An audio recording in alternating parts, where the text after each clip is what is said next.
하나님 말씀은 요한복음 11장 1절 말씀부터 7절 말씀 우리 함께 합독을 하시겠습니다. 요한복음 11장 1절 말씀부터 7절 말씀까지 함께 합독을 하시겠습니다.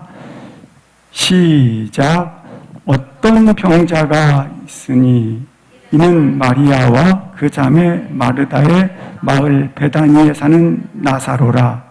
이 마리아는 향유를 주께 붓고 머리털로 주의 발을 닦자요 병든 나사로는 그의 오라버니더라. 이에 그 너희들이 예수께 사람을 보내어 이르되 주여 보시옵소서 사랑하시는 자가 병들었나이다 하니 예수께서 들으시고 이르시되 이 병은 죽을 병이 아니라 하나님의 영광을 위하며 하나님의 아들이 이로 말미암아 영광을 받게 하려 함이라 하시더라. 예수께서 본래 마르다와 그 동생과 나사로를 사랑하시더니 나사로가 병들었다 함을 들으시고 그 계시던 곳에 이틀을 더 유하시고 그 후에 제자들에게 이르시되 유대로 다시 가자 하시니 아멘. 요한복음에는 예수님이 직접 행하신 7가지 표적이 있습니다. 첫 번째 표적이 가나 혼인잔치에 있었던 물이 변하여 포도주 되는 표적이 있습니다. 두 번째 표적은 왕의 신하의 아들이 죽게 되었을 때에 예수님의 말씀이 임하자 그가 나음을 입는 치유의 표적이었습니다. 네 번째 표적은 풍랑이는 파도가 잔잔케 되었고 오병이어의 축복이 있었고 나면서 38년 된 병자가 놀랍게 일어나 걸으라 할 때에 그가 일어나 걷게 되는 표적이 있게 됩니다.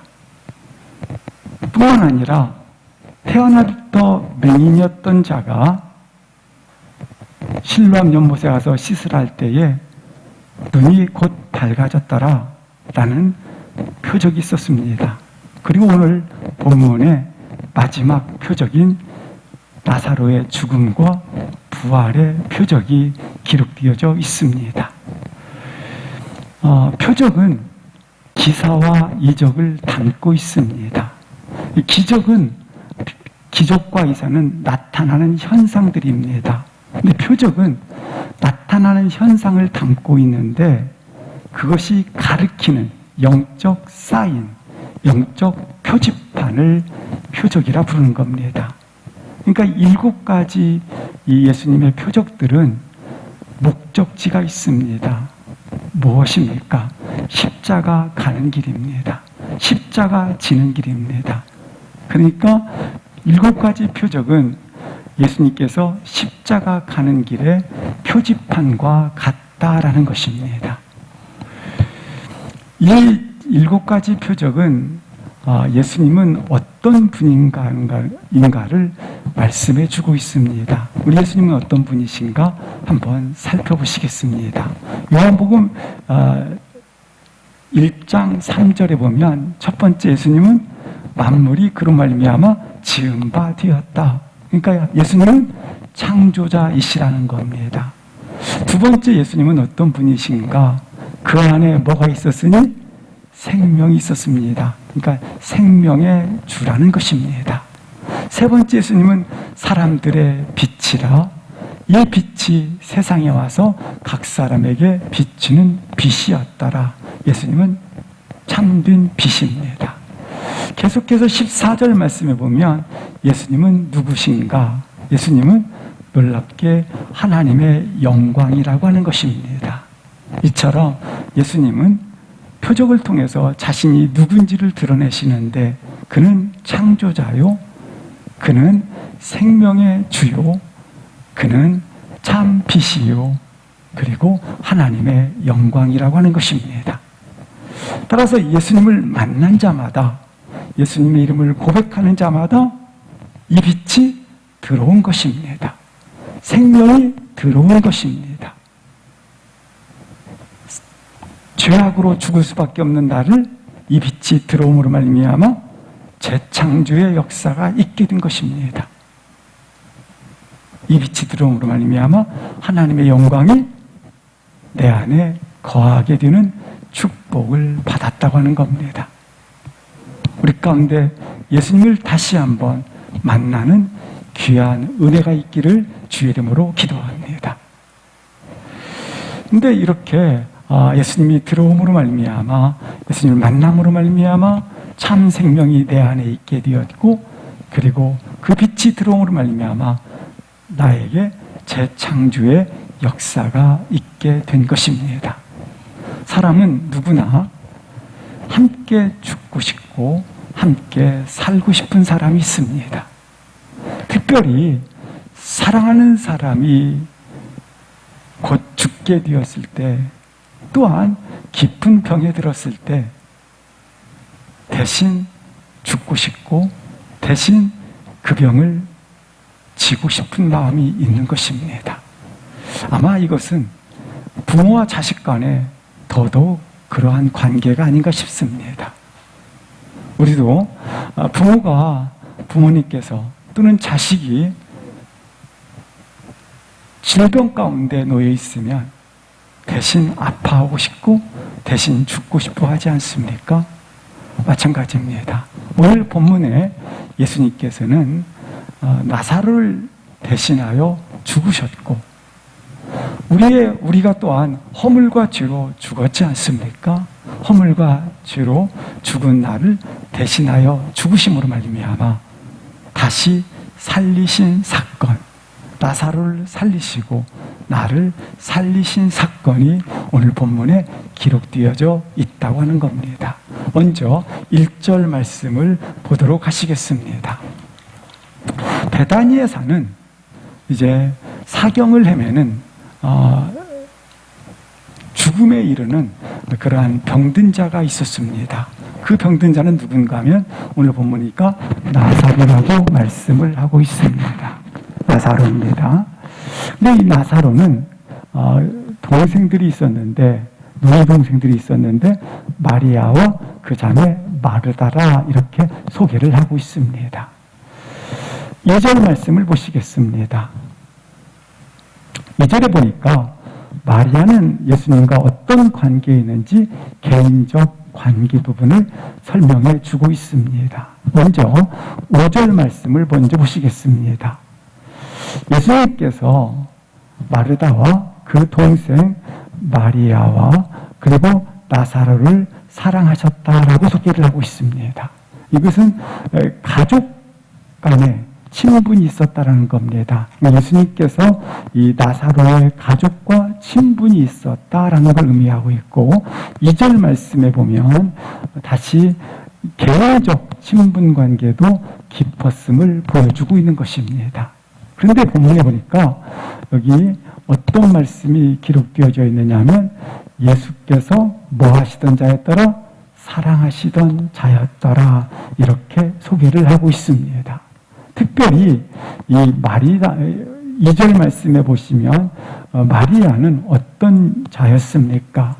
예수님께 향유를 부음으로 말미암아 여자의 정부, 여자의 자존심, 여자의 전 인격을 담고 있는 것 중에 표시되는 것이 하나가 머리털입니다. 근데 그 머리털로 주의 발을 씻기던 자였더라, 이렇게 소개를 하고 있습니다. 이것은 마리아의 하나님 앞에 영적 드림이 되겠습니다. 예수님께서 나사로에 대한 수식어를 많이 붙어 있는데 그 수식어들을 3절 말씀을 통해서 다시 한번 보시겠습니다. 3절입니다. 나사로에 대해서 주가 이렇게 말씀합니다. 예수께서 나사로를 사랑하시는 자라고 설명을 해주고 있습니다. 예수께서 나사로에 대해서 어떻게 설명을 하느냐면 예수님께서 나사로를 사랑하시는 자다, 이렇게 설명을 해주고 있습니다. 5절 보시겠습니다. 5절에도 보면 예수께서 나사로를 사랑하시더라. 11절 보여주시겠습니다. 11절에 보니까 예수께서 나사로를 나의 친구라고 부르시고 있습니다. 이렇게 나의 사랑하는 자 나사로, 나의 친구 나사로라는 수식어가 붙어 있습니다. 근데 여기서 우리가 한 가지 보는 것이 있습니다. 예수님께서 사랑하시는 자 나사로 할지라도 지금 나사로는 젊은 청년입니다. 그런데 예수님께서 사랑하시는 자도 예일 수가 없다. 뭐해서 이렇게 깊은 병에 들 수도 있다라는 겁니다. 또 죽을 수도 있다라는 겁니다. 시련이 닥칠 수도 있고 위기를 맞을 수도 있다고 하는 것입니다. 우리는 간혹 이런 생각을 합니다. 예수께서 사랑하시는 자라면 폭풍이 칠 때에 주님께서 피난처가 되셔서 폭풍을 피하게 해주시고 이게 정상이라고 생각합니다. 다른 젊은 친구들이 이렇게 큰 죽음의 질병에 걸리지도 않는 것이 정상이고 또 시련 가운데 던져지지 않는 것이 정상이라고 생각을 합니다. 그런데 오늘 성경에는 예수님께서 3번씩이나 나의 친구다, 내가 사랑하는 자다, 사랑하는 자다. 그런데 오늘 본문에 보니까 나사로도 병에 걸렸고 곧 이처럼 죽음 앞에 서 있다고 하는 것을 볼 수 있습니다. 이제 이 보험에 대해서 후반부에 설명을 하겠지만 우리 생각으로는 큰일이지 않느냐 할 수 있지만 이게 얼마나 큰 축복인지 알게 될 겁니다. 어떻든 나사로가 이렇게 큰 질병에 걸려 사경을 헤맨다는 사실을 그 너희들이 예수님께 전가를 보내게 됩니다. 한번 본문을 다시 한번 잘 보시기 바랍니다. 몇 절을 보시냐면 3절을 한번 보여주시겠습니다. 3절에 보니까 너희들이 예수께 사람을 전가를 보내신 거죠. 그 전갈의 내용은 이렇습니다. 주여 보시옵소서 사랑하시는 자가 병들었나이다. 이런 내용을 담아서 전가를 보내게 된다고 하는 겁니다. 비록 너희들은 이처럼 나사로 자신의 오래버이가 죽음에 이르는 병에 걸렸지만 믿음에 굳건한 믿음은 흔들리지 않았음을 볼 수 있습니다. 여기 너희들이 예수께 전가를 사람들을 통해서 보내었다고 말씀을 하는데 이건 뭘 이야기하느냐면 우리 백부장의 하인이 죽음에 이르게 됩니다. 그때 백부장이 죽게 나아가서 구합니다. 내 하인을 고쳐주십시오. 그때 예수님께서 내가 가리라. 네 하인이 이렇게 말합니다. 백부장이 이렇게 말합니다. 나에게는 오라면 오고 가라면 가는 하인들이 여러 명 있습니다. 말씀만 하옵소서. 그때 예수님께서 백부장의 믿음을 이렇게 말씀하십니다. 이스라엘 사람 중에 이만한 믿음을 본 적이 없느니라. 이것은 예수님에 대한 사랑과 신뢰를 말하는 겁니다. 믿음이란 뭔가 이처럼 예수님에 대한 사랑과 신뢰를 분명히 가지는 것을 말하는 것입니다. 여기 너희들이 바로 그와 같은 믿음의 확신을 가졌다고 하는 것입니다. 이 너희들이 거기에 쓴 주요 내용들이 있는데 첫 번째가 주여라고 부른다고 하는 겁니다. 이것은 너희들의 신앙 고백을 말하는 겁니다. 주여, 주님은 이런 나의 주님이십니다. 나의 인도자가 되십니다. 주여, 신앙 고백이 되는 것입니다. 동시에 우리도 이처럼 주님을 향하여 주여라고 신앙 고백할 수 있는 것은 얼마나 큰 축복인지 모르겠습니다. 무슨 일을 만나든지 어떤 상황에 있든지 동일하게 주여라는 신앙 고백이 우리 안에 있기를 축복합니다. 주여 보시옵소서. 여기 보시옵소서라는 건 뭐냐면 이렇습니다. 간절히 소망합니다. 간절히 기대합니다. 열정을 가졌다라는 겁니다. 그리고 여기 사랑하시는 자가, 이 부문을 사랑하는 자가 아니라 사랑하시는 자가라고 설명되어 있습니다. 여기가 사랑하는 자, 이것은 이제 우리가 주체가 누구냐면 내가 되는 겁니다. 근데 본문을 주체로 누구를 보내고 있습니까? 주께서 사랑하시는 자. 그러니까 결국은 주체가 내가 사랑합니다 라고 표현할 때는 오락간에 섭섭함도 있고 원망도 가지고 있습니다. 왜냐하면 내가 주체가 되기 때문에 그렇습니다. 근데 주께서 사랑하시는 자라고 설명을 합니다. 어떤 사랑을 주께서 나사로를, 나의 가정을 사랑했는지를 고백을 하느냐면 이렇게 사랑했다는 겁니다. 아버지께서 독생자를 주시는 것 같이 나를 그렇게 사랑하셨습니다. 끝까지 나를 사랑하셨습니다. 상황이 어떻게 변한다 할지라도 그 상황과 상관없이 나를 신실하게 사랑하셨습니다. 나를 주님께서 어떻게 사랑하셨느냐 하면 이렇게 놀라운 은혜를 더하여 사랑해 주셨습니다. 우리도 주님이 나를 이렇게 사랑했다라는 것을 여기 노예들처럼 고백할 수 있기를 주의 이름으로 기도합니다. 사랑하시는 자가 병들었나이다. 이 병들었나이다는 것은 내가 주의 긍휼을 의지할 수밖에 없습니다.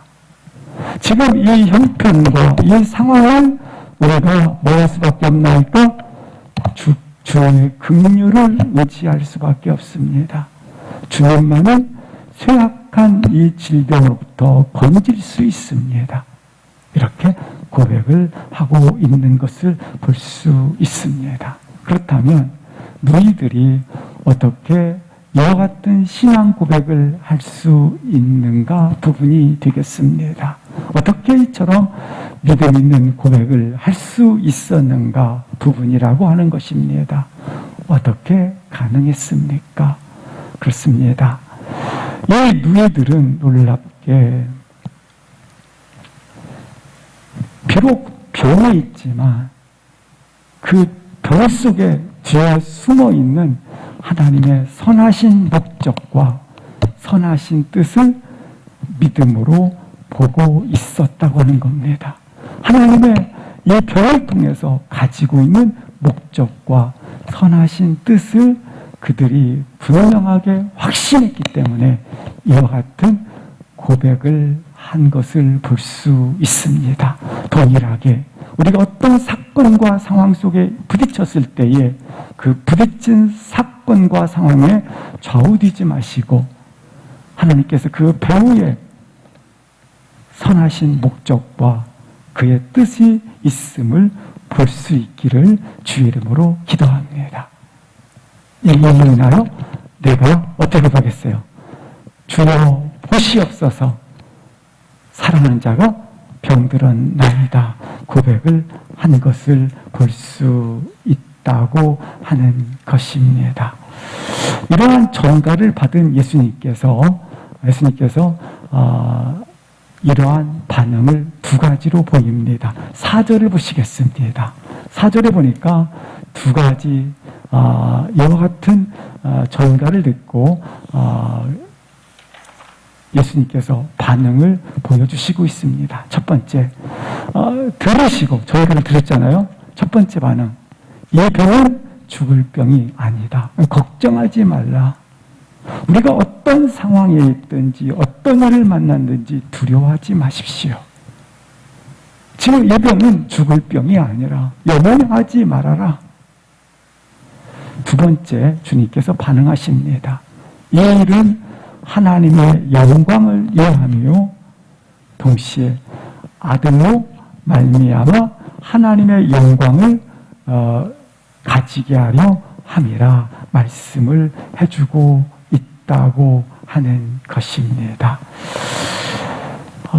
우리는 분명히 주께서 나를 사랑하시는 자다, 사랑하시는 자가 아니라 주로부터 사랑을 받는 우리들입니다. 주께서 사랑하시는 하나님의 자녀입니다. 그럼에도 불구하고 나 또한 때로는 내 혼자 힘으로 무거운 짐을 지기가 버거울 정도 힘든 때가 있습니다. 시련을 겪을 때가 있습니다. 나사로처럼 이런 위기 앞에 몰릴 때가 있습니다. 나사로처럼 인생은 참 두려운 길을 걸어가고 있구나. 인생은 불안한 길을 걸어가고 있구나. 이처럼 시련에 부딪힐 수 있다고 하는 것입니다. 주 안에 사랑하시는 자인 나라 할지라도, 주 안에 사랑하시는 나사로라 할지라도 이처럼 시련에 부딪힐 수 있고 위기 앞에 놓일 수 있고, 그리고 이처럼 죽을 병에 걸릴 수 있다고 하는 것입니다. 사실 우리가 이러한 뜻하지 않는 이런 위기와 시련을 겪게 되면, 특별히 죽을 병에 걸려 있으며 나도 모르게 하나님은 살아계시는가? 진정 하나님은 나를 사랑하시는가? 하나님은 역사하시는가? 하나님은 응답하시는가? 이렇게 갈등할 때가 있습니다. 갈등이 일어나죠. 일어납니다. 그런데 오늘 말씀처럼 이렇게 주의 음성을 들을 수 있기를 바랍니다. 오늘 예수께서 들으시고 이르시되, 주님은 나에게 이르신다는 건 말씀한다는다, 말씀하신다는 겁니다. 따라서 말씀하시는 이와 같은 모든 상황 속에서 주의 음성을 들을 수 있기를 바랍니다. 고통을 잊어버리라는 게 아니에요. 고통을 생각하면서 어떻게 하느냐? 오늘 본문의 말씀처럼 이 음성을 들으라는 거예요. 어떤 음성을 들어야 됩니까? 이 병은 결코 죽을 병이 아니라, 이 사업이 네가 보기에는 망한 것 같지만 결코 그건 저주가 아니다. 너에게 있는 이 시련들은, 이 위기는 결코 너를 망하게 하는 것이 아니라 뭘 위하며? 하나님의 영광을 위함이요 아들로 말미암아 하나님의 영광을 이루게 하려 함이라, 얻게 하려 함이라, 이렇게 고백할 수 있기를 바랍니다. 우리가 어떤 시련을 당할 때에 이 시련은 결코 나로 저주케 하는 것이 아니다, 죽을 병이 아니다, 두려워하지 말아라. 이 시련을 통해서 누구에게 영광을 돌릴 것이고 하나님께 영광을 돌리는 것이고, 그리고 그 영광이 아들에게 입혀지게 될 것이다. 이렇게 주의 음성을 들을 수 있기를 주의 이름으로 기도합니다. 이렇게 하는 거예요. 이 말씀을 통해서 우리가 한 가지 더 보는 거 있습니다. 이 대부분 죽을 병에 걸렸다, 시련이 왔다, 그리고 위기가 왔다, 홀로 짐을 지기에는 무겁다, 이런 일들이 오면 편안해졌으면 좋겠다, 치료받았으면 좋겠다라고만 생각을 합니다. 그러나 먼저 그런 일이 왔을 때 첫 번째, 누구의 영광을 위함이다? 하나님의 영광을 위함이다 라고 생각하시고 고백할 수 있기를 주 이름으로 기도합니다. 뿐만 아니라 요한복음 11장 25절 말씀에 보면 이렇게 말씀하고 있습니다. 내가 거기 있지 아니한 것을 너희를 위하여 제자들이죠. 너희를 위하여 기뻐하니 주께서 사랑하시는 자를 위하여 기뻐하노니 이로 말미암아 너희로 누구예요? 제자들. 주께서 사랑하시는 주의 자녀들을 뭐하게 하는 것이라 믿게 하려 함이라라고 하는 것입니다. 우리가 이와 같은 일을 많이 경험하고 있지 않습니까? 예를 들어서 우리 이번에 집사님 가정이 어려움을 본 것 같이 있어요. 그때 하나님의 영광을 얻게 하려 함이라라고 고백을 하게 되었고, 그런데 나를 아는 사람들이 내가 그 일로 하나님의 영광을 바라보며 발을 내딛죠? 찬송하죠? 주변 사람들이 역시 믿음 안에 서야 돼. 형제들이 믿음으로 세워지는 일이 있지 않습니까? 마찬가지라는 겁니다. 따라서 어떤 시련과 죽음의 봉에 걸려있는 위기 앞에 있을지라도 그때 우리가 반드시 고백해야 될 것, 하나님의 영광을 위하여, 그리고 그 일로 인하여 믿음의 자녀들이 더 큰 믿음으로 세워지게 하려 합니다. 말씀을 하고 있다고 하는 것입니다. 우리 곁에는 여기 주께서 사랑하시는 자가 병이 들었던 것처럼 내가 동일하게 사랑하는 자가 병들 때가 있고 시련을 겪을 때가 있고 위기 앞에 머물 때가 있고 고통을 당할 때가 있습니다. 이때 편안해야 돼, 좋아야 돼 라고 생각하는 것 좋은 일입니다. 그러나 그것보다 더 복된 것은 뭐냐? 그 일은 뭐하는 일이요? 하나님의 영광을 나타내려 함이요. 동시에 뭐하는 일이다? 주변 사람들에게 믿음을 세워주기 위하여 그러한 시련 속에, 그러한 현장 속에 놓았다는 사실을 잊어버리지 마시기를 주의 이름으로 기도합니다. 그것은 실제로 요한복음 11장 40절에 이렇게 말씀을 하고 있습니다. 이제 마르다의 고백이 되겠습니다.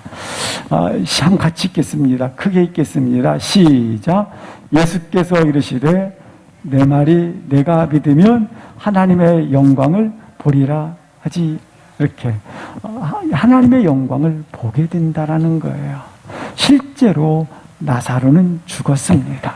그리고 장례까지 치루었습니다. 사흘 뒤에 그러나 나사로가 다시 살아났습니다. 사랑하는 성도 여러분, 죽음을 두려워하지 마십시오. 죽음에 대해서 염려하지 마십시오. 믿음을 가진 우리는 죽어도 다시 사는 것입니다. 죽음은 인간이 만든 일이 아닙니다. 죽음은 하나님의 섭리라고 하는 것입니다. 우리는 하나님의 섭리에 따라서 죽음을 맞이하는 것입니다. 그러나 결코 두려워하지 않는 이유는 다시 산다고 하는 것입니다. 우리 사랑하는 성도분들이 그동안 억울한 일이라고 생각했던 것들, 고통 가운데 있었던 일들, 시련들, 어찌 보면 망했다고 생각하는 것들이 있었지 않습니까? 그런데 그걸 통해서 내 안에 비전이 생겼고, 그런 일들을 통해, 그 고난을 통해서 내 안에 편안한 삶을 살겠다가 아니라 하나님을 바라보는 삶을 살겠다고 고백을 하게 되었고, 그러한 고난의 여정을 통해서 나도 모르게 어떻게 고백하셨습니까? 이제 하나님을 향하여 걸어가리라고 하늘을 바라보는 자가 되지 않았습니까? 따라서 결코 망하고 또한 시련이 있는 것은 저주가 아니라 축복이 된다고 하는 것입니다. 그래서 오늘 본문에도 보니까 어떻게 했어요? 여기에 나와 있는 나사로가 젊은 나이에 죽음에 이르는 병이 있었지만 그러나 그는 누가 사랑하시는 자였더라? 주께서 사랑하시는 자였다 말씀을 하고 있는 겁니다. 5절을 합독하시겠습니다. 5절 시작. 본래 마르다와 그 동생 나사로를 사랑하시더니 이렇게만 한번 보세요. 아까 3절에도 예수께서 나사로를 사랑하시더니, 그리고 5절에도 예수께서 나사로를 사랑하시더니 반복해서 강조를 하고 있지 않습니까? 그런데 사랑하시는 자니까, 근데 그가 전가를 들었어요. 예수님께서 어떤 전가를 들었어요? 죽음의 병에 이르러 곧장 죽습니다. 바로 죽습니다. 라는 전가를 들었어요. 6절 보시겠습니다. 6절에 보시니까 이렇게 말씀을 하고 있어요. 나사로가 병들었담을 들으시고, 여기 5절과 6절 사이에는 접속사 그러므로가 빠져 있어요. 어떤 이야기냐면 이런 얘기입니다. 주께서 나사로를 사랑하시더니 강조했지 않습니까? 얼마나 사랑했는지를 아셨잖아요. 아까 사랑하셨는데, 나사로가 쇠약한 병에 죽어가고 있다는 소식을 들으시고, 사랑하는 자인데 계시던 곳에 이틀을 유하시더라, 머물러 계시더라 말씀을 하고 있는 것입니다. 주께서 사랑하시는 자, 주께서 나의 친구라고 부르는 자, 주께서 나의 사랑하시는 자라고 불렀던 나사로가 지금 죽어가고 있는데, 그 소식을 듣고 예수님은 계시던 곳에 이틀을 유하시더라고 말씀을 하고 있습니다. 사실 시간을 다투는 시간입니다. 긴급함입니다. 어찌 보면 우리는 사랑하시는 자가 병들어 죽게 되었는데 당장 가셔야 되는데, 오히려 계시던 곳에 이틀을 유하셨다, 머물렀다고 말씀을 하고 있습니다. 급할 때는, 바쁠 때는, 다급할 때는 1초가 마치 1년 같은 그러한 기다림이 있습니다. 아니, 1시간이 마치 1년처럼 길게 느껴집니다. 결국 나사로는 죽었습니다. 그리고 나사로는 장례까지 마쳤습니다. 이렇게 기다리던 누이들은 그들의 아픔, 상처받은 마음을 이렇게 나중에 예수님께 표시를 합니다. 11장 21절 보시겠습니다. 여기 계셨다라면 마르다가 하는 얘기예요. 오라비가 죽지 아니하였겠나이다. 35절 보시겠습니다. 마리아가 하는 얘기예요. 마리아가 여기 계셨다라면 주께서 내 오라비가 죽지 아니하였더라. 지금 이 베다니와 예수님이 계시던 곳과는 1시간 거리, 하루 정도 시간입니다. 따라서 만약에 예수님께서 그 전가를 듣고 바로 오셨더라면 하루 정도 시간이니까 분명히 고침받았을 것입니다. 근데 하루 거리밖에 안 돼요. 근데 지금 3일이 지나서 와서 장례까지 마쳤습니다. 그래서 섭섭한 마음을 이렇게 표시를 하고 있는 것을 볼 수 있습니다. 분명히 우리 생각은 빨리 와야 되고, 그리고 우리 생각은 내 방식대로 이렇게 해 주어야 된다고 생각을 하고 있다고 하는 것입니다. 사랑하는 성도 여러분, 우리가 여기서 한 가지 보여줄 것이 있습니다. 우리 가까운 사람 가운데, 특별히 사랑하는 사람 가운데 주께서 사랑하시는 자, 우리가 사랑하는 자가 있지 않습니까? 그들도 똑같이 여기에 나온 나사로처럼 죽음의 질병 속에, 마음의, 영혼의 이러한 위기 가운데, 그리고 이처럼 나사로처럼 이와 같은 고난의 시간에 처할 수 있다고 하는 것입니다. 그때 우리가 어떻게 해야 되는가? 나사로를 이어왔다고 예수님께 알렸지 않습니까? 누이들이 전가를 보내지 않습니까? 우리식으로 표현하면 이렇습니다. 치료해 주십시오. 고쳐 주십시오. 주께서 역사해 달라고 구하는 거 아니겠습니까? 그래서 성경 시편 50편 10절 보시겠습니다. 시편 50편 15절 같이 한번 읽겠습니다. 시작. 환난 날에 나를 부르라. 내 너를 건지리니 내가 나를 영화롭게 나를 부르라. 반드시 너를 건지겠다. 예레미야 33장 3절입니다. 시작. 너는 내게 부르짖으라. 내가 내게 응답하겠고 내가 알지 못하는 크고 비밀한 일을 내게 보이리라. 부르짖으라. 그러면 응답하리라. 마태복음 7장 7절 말씀 함께 시작. 구하라 그리하면 너에게 주실 것이요 찾으라 그러면 찾아낼 것이요 문을 두드리라 그러면 너에게 열릴 것이라. 마리아도 구했고 부르짖었고 찾았습니다. 그래서 전가를 보낸 것입니다. 하지만 전가를 보냈지만 주님은 오시지 않았어요. 찾고 두드렸습니다. 근데 오히려 나사로가 죽었고 장례까지 치렀습니다. 우리가 그럴 수 있습니다. 구하고 찾고 두드리고 또한 여기 시편 50편 말씀처럼 환난 날에 불렀습니다. 그리고 불렀습니다. 두드렸습니다.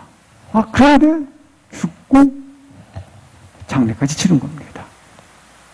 우리도 또한 구하고 부르고 찾았지만 오히려 내가 원하는 대로 되지 않고 그 일이 더 얽혀지고 더 어려워지고 그리고 혼돈에 빠질 수 있다고 하는 것입니다. 이렇게 혼돈에 빠질 수 있는 거예요.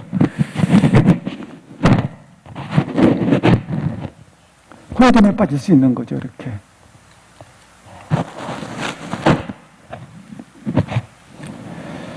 혼돈에 빠질 수 있는 거예요.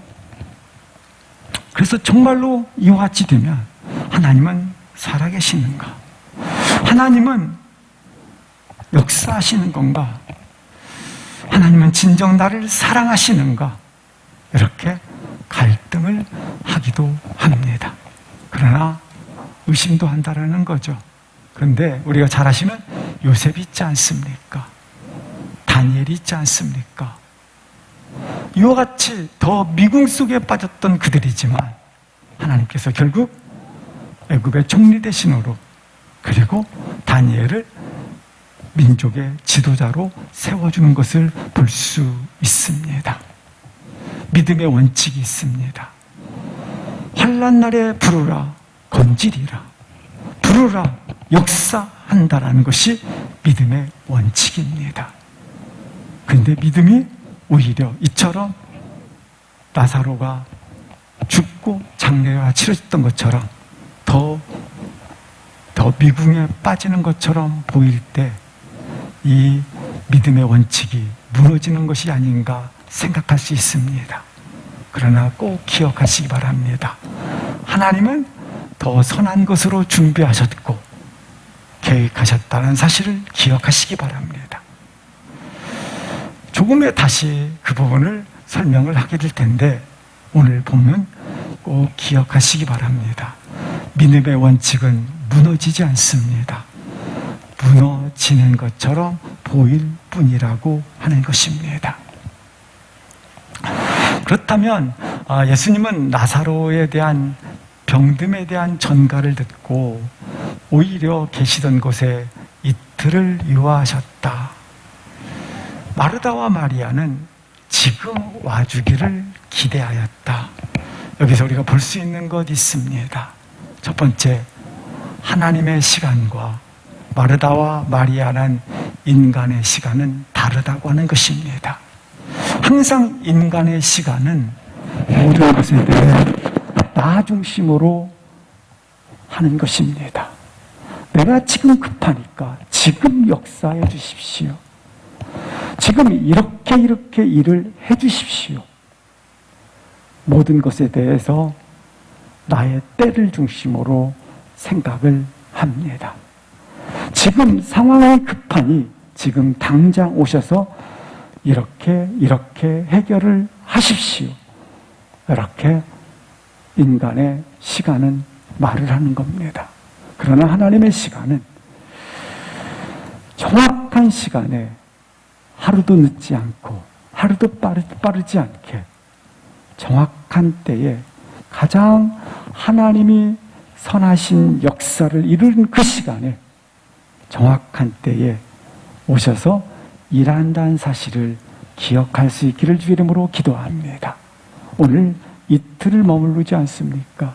이 이틀의 시간은 하나님께서 나를 사랑하는 방식, 하나님의 시간이라고 하는 것입니다.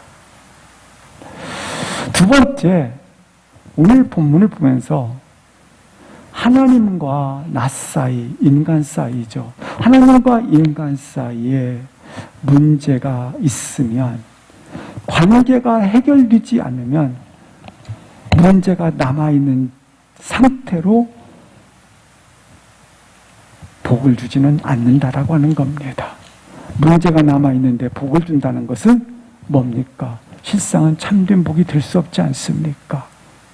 하나님과 나 사이에 우리가 이런 시련을 겪으면서 느끼는 것이 있어요. 하나님과 나 사이에 문제가 해결되지 않은 채 있게 되면 심령이 괴롭지 않습니까?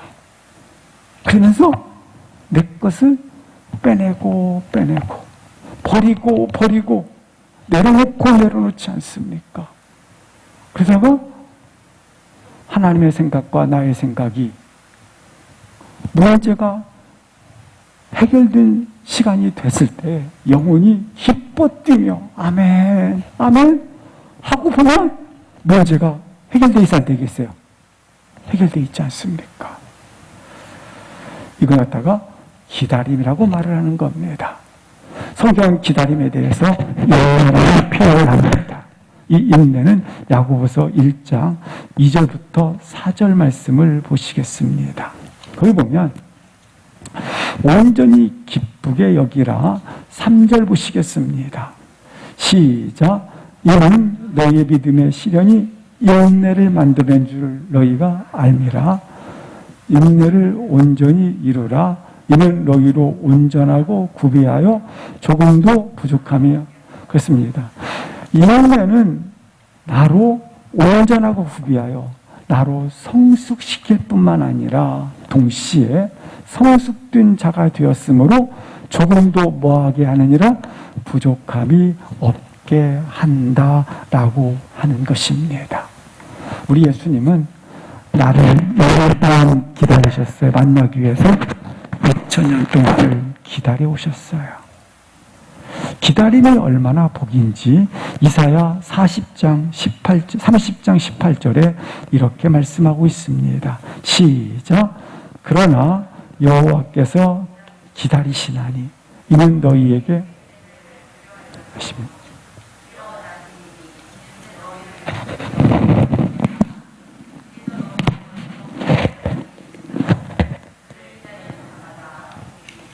아멘. 오늘 본문의 말씀처럼 기다리는 자마다 복이 있는데 어떤 기다리는 자마다 복이 있는가? 너희에게 뭘 베풀려 하심이라? 은혜를 베풀려 하심이라. 기다리는 자마다 너희에게 뭐가 임하리라? 긍휼이 여김을 받게 하려 하심이라. 그렇습니다. 기다림은 진정한 복이라고 하는 것입니다. 왜 기다림이 있는가? 하나님과 나 사이에 문제가 있으면 기다림을 통해서 해결될 때 진정한 복이 오기 때문에 그러하다고 하는 것입니다. 세 번째 보시기 바랍니다. 예수님께서는 실상 나사로가 죽기까지 기다리셨어요. 근데 기다렸는데 어떤 축복이 있습니까? 기다렸어요. 기다렸는데 어떤 복이 있어요? 예수님은 나사로 사흘 죽었잖아요. 죽었으니까 나사로가 죽은 상태로 끝나지 않고 기다림을 통해서 죽었어요. 기다렸지만 예수님은 나사로를 치유하는 데 목적이 있는 게 아니었어요. 어떻게 하는 데 있었어요? 죽을 때를 죽음까지 갔어요. 죽기까지 기다리셨다가 죽으면서 뭐 하는 거? 부활의 기쁨과 부활의 환희를 가지도록 하는 데까지 있었다라고 하는 겁니다. 이걸 다른 말로 뭐라 그래요? 부활까지니까 구원받은 자의 환희, 구원받은 자의 기쁨, 구원받은 자의 능력을 옷 입을 때까지 기다렸다고 하는 것입니다. 아멘. 7절 합독을 하시겠습니다. 시작.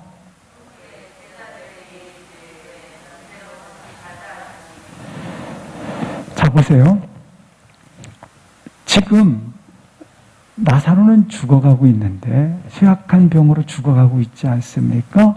그리고 전가를 통해서 죽어가고 있습니다. 알려주었습니다. 예수님께. 근데 예수님은 이틀을 더 머무르셨어요. 그 후에 어떻게 했어요? 제자들에게 이르시되 어디로 가자? 유대로 가자. 이렇게 말씀을 하십니다. 8절을 합독하시겠습니다. 그래서 제자들이 유대의 상황이 어떤지를 이야기를 하고 있습니다. 시작. 제자들이 말하되 랍비여 너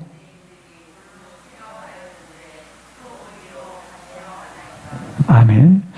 방금도 유대인들이 도로 치려했다. 여기 그 유대 땅은 어떤 땅이냐면 여기에서는 어떤 비교를 하고 있느냐면 유대 땅은 지금 유대인들의 마음이 부글부글하다라는 겁니다.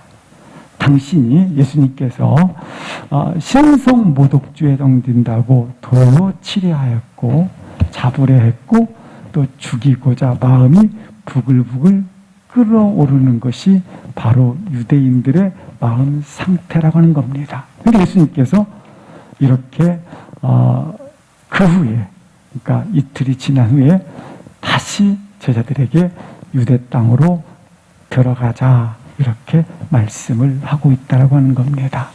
유대 땅으로 들어가는 것은 뭐예요?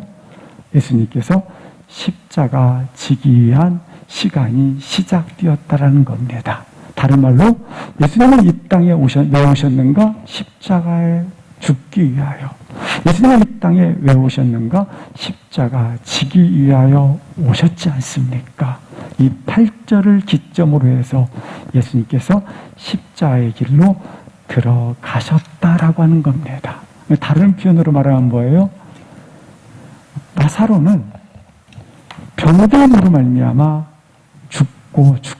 죽어가고 있는 인생의 길을 이야기하고 있는 겁니다. 인생은 사는 게 아닙니다. 살고가 아닙니다.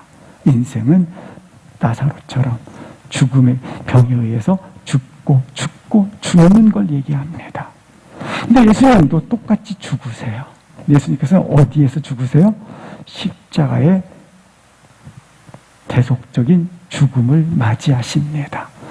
다른 말로 말하면 나사로는 죽고 죽는 길로 병 때문에 가는 인생이었다. 근데 예수님께서는 죽음의 길로 십자가에 들어가지만 들어간다라는 겁니다. 이처럼 두 사이에는 이와 같은 관계를 가지고 있는 겁니다. 다른 표현으로 하면 예수님께서 내가 너를 위하여 죽음으로 말미암아 나사로가 산다. 우리 처음 시작할 때 예수님께서 사랑하시던 자, 예수님께서 사랑하시는 자녀들을 위하여 대신 죽으러 간다.